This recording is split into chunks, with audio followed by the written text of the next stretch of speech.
Bonjour, aujourd'hui je voudrais vous parler de l'utilisation des grosses fleurs. Alors c'est quoi une grosse fleur? Une grosse fleur, c'est une fleur qui est grande, donc soit un gros bouton de rose, soit une pivoine, soit un hortensia, soit chez le fleuriste le gerbera, le tournesol, les roses quand elles sont très grosses. Pourquoi est-ce que je voulais vous parler particulièrement de cela? C'est parce qu'on ne dispose pas dans un montage des grosses fleurs, comme on dispose du gypsophile ou comme on dispose d'une petite fleur comme du statice ou un lisianthus, quelque chose de beaucoup plus petit. Pourquoi?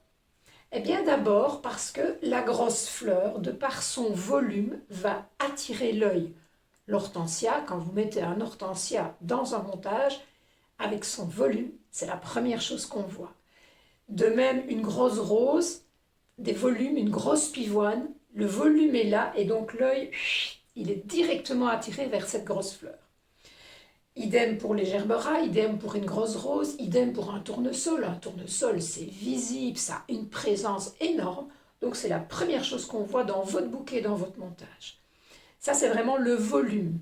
Et alors, le volume est encore, j'allais dire, décuplé si la fleur a un coloris vif. Parce que c'est ça que votre œil va voir le plus vite.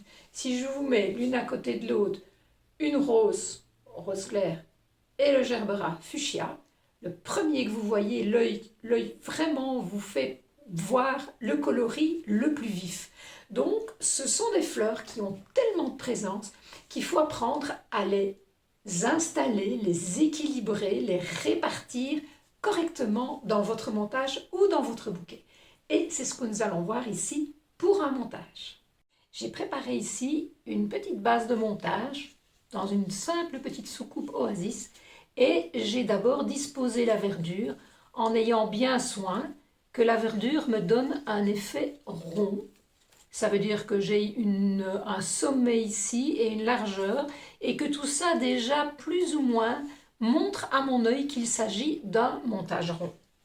Ensuite, comme fleurs, j'ai des gerbera fuchsia, j'ai des lisianthus. Donc le lisianthus, si vous voyez bien, c'est une fleur assez petite, blanche, plus discrète. Et j'ai aussi des chrysanthèmes pompons verts qui donnent beaucoup de relief aussi aux autres fleurs et un peu de gypsophile. Les fleurs, les grosses fleurs, ici, c'est la première chose qu'on va voir. C'est la première chose qu'on va voir dans mon montage. En plus, comme elles prennent un certain volume dans la création, non seulement il est important de les piquer d'abord pour le volume dans la création, pour qu'il y ait suffisamment d'espace pour les piquer, mais aussi pour donner le style à mon montage, parce que c'est ça qu'on va voir en premier. Alors, dans mon montage rond, je peux bien sûr insérer mes 3 gerberas de façon symétrique ici. Je les répartis bien tous les 3 et vous voyez que c'est ça qui donne tout le cachet à mon montage, en tout cas dans ce cas-ci. Mais je peux vouloir aussi changer. J'ai peut-être envie de mettre 2 gerberas l'un à côté de l'autre et un seul de l'autre côté. C'est tout à fait créatif aussi et vous voyez que ça change la donne. Mais le gerbera étant ici la fleur la plus présente dans mon montage, c'est par ça que je dois changer. Je peux même remettre ici bien le 3e gerbera bien en face. Vous voyez, j'en ai 2, j'en ai un. Très joli aussi, c'est juste une façon différente d'envisager mon montage, mais c'est grâce à mes grosses fleurs que je peux déterminer le style de mon montage. Ensuite, une fois que j'ai déterminé la place de mes gerberas, eh bien, je vais à ce moment-là incorporer des fleurs un peu plus petites. Les fleurs plus petites, alors dans les fleurs plus petites, j'ai toujours le choix entre une fleur épanouie et des boutons. La technique dans un montage ou dans un bouquet, c'est de mettre toujours les boutons à l'extérieur du montage et les fleurs plus épanouies vers le centre. Dans le même ordre d'idées, en fait, votre œil sera attiré vers, en général, si votre montage est équilibré, l'œil est attiré vers le centre du montage et c'est donc vers le centre que je dois y retrouver les fleurs plus épanouies et les boutons sur le côté.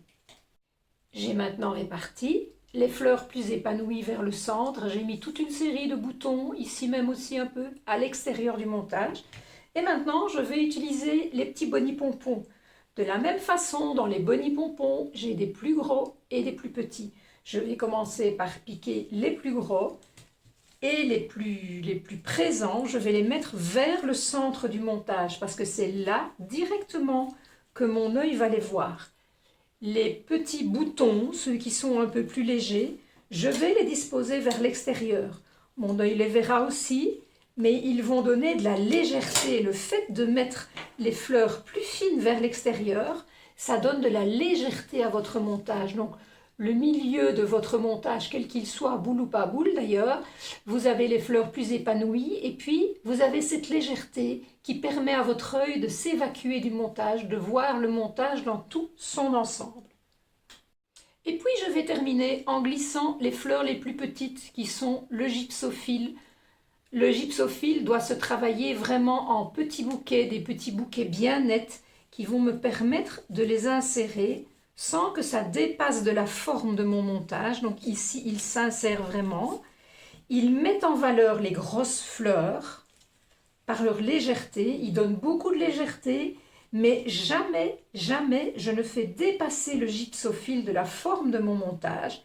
J'essaye que le gypsophile soit plutôt un liant, qu'il serve la forme de mon montage, qu'il l'accentue, qu'il la précise, qu'il la manifeste mieux.